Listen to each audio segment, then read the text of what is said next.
হরে কৃষ্ণ। প্রিয় কৃষ্ণ ভক্তবৃন্দ, আশা করি ঈশ্বরের কৃপায় আপনারা সকলেই ভালো আছেন। আজও আমি আপনাদের মাঝে উপস্থিত হয়েছি আরও নতুন একটি শিক্ষণীয় কাহিনী আপনাদের শ্রবণ করানোর উদ্দেশ্যে।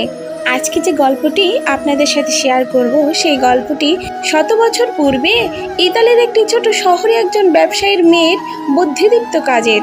তো আসুন শ্রবণ করা যাক। রাধে রাধে। একজন বৃদ্ধ ব্যবসায়ী তার ব্যবসার জন্য শহরের একজন রক্তচোষা মহাজনের কাছ থেকে কিছু টাকা ঋণ নিয়েছিলেন, কিন্তু কয়েকবার টানা লোকসান হওয়ায় এবং মহাজনের সুদের টাকা চক্রবৃদ্ধি হারে বেড়ে যাওয়ায় ব্যবসার জন্য টাকা পরিশোধ করা কঠিন হয়ে যায়। সে সময় মতো টাকা পরিশোধ করতে পারছিল না।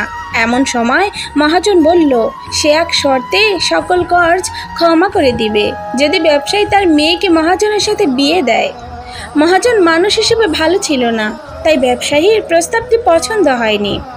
তখন মহাজন বলল, ঠিক আছে, তাহলে চলুন আমরা আপনার বাগান থেকে সাদা এবং কালো নুড়ি পাথর দিয়ে একটি ভাগ্য পরীক্ষা করি।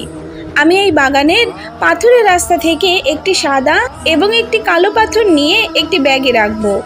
সেখান থেকে আপনার মেয়ে একটি পাথর তুলবে। যদি সে কালো পাথরটি তোলে তবে সে আমাকে বিয়ে করবে এবং আপনার সব ঋণ আমি ছেড়ে দিব, এবং সে যদি সাদা পাথরটি তোলে সেক্ষেত্রেও আমি আপনার সব ঋণ ক্ষমা করে দেব, কিন্তু আপনার মেয়েকে আমাকে বিয়ে করতে হবে না।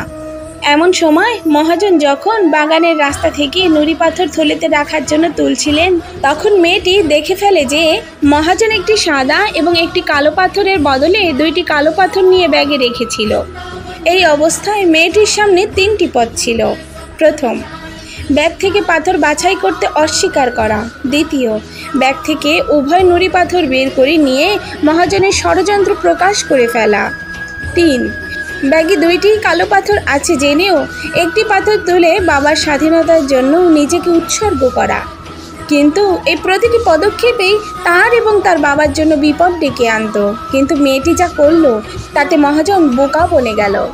মেয়েটি ব্যাগ থেকে একটি পাথর বের করে সেটি দেখার আগেই অজ্ঞতাবশত হাত থেকে পাথরের রাস্তায় ফেলে দিল, আর এমন ভান করলো যে পাথরটি যেন দুর্ঘটনাক্রমে নিচে পড়ে গেছে এবং রংটি দেখার সুযোগই হয়নি তার।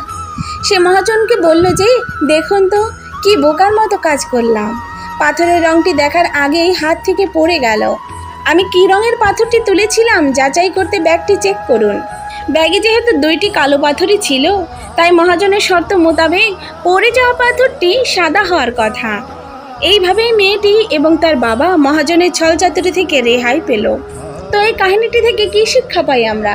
একটু অন্যভাবে ভাবুন তো গল্পের শিক্ষাটা। সব সময় কঠিন পরিস্থিতি থেকে বের হওয়ার উপায় থাকে, শুধু মাথা ঠান্ডা করে একটু আউট অফ দ্য বক্স চিন্তা করতে হয়। আমাদের যে অপশনগুলো দেওয়া হয়েছে এর বাইরেও অপশন থাকতে পারে, তাই নয় কি? রাধে রাধে।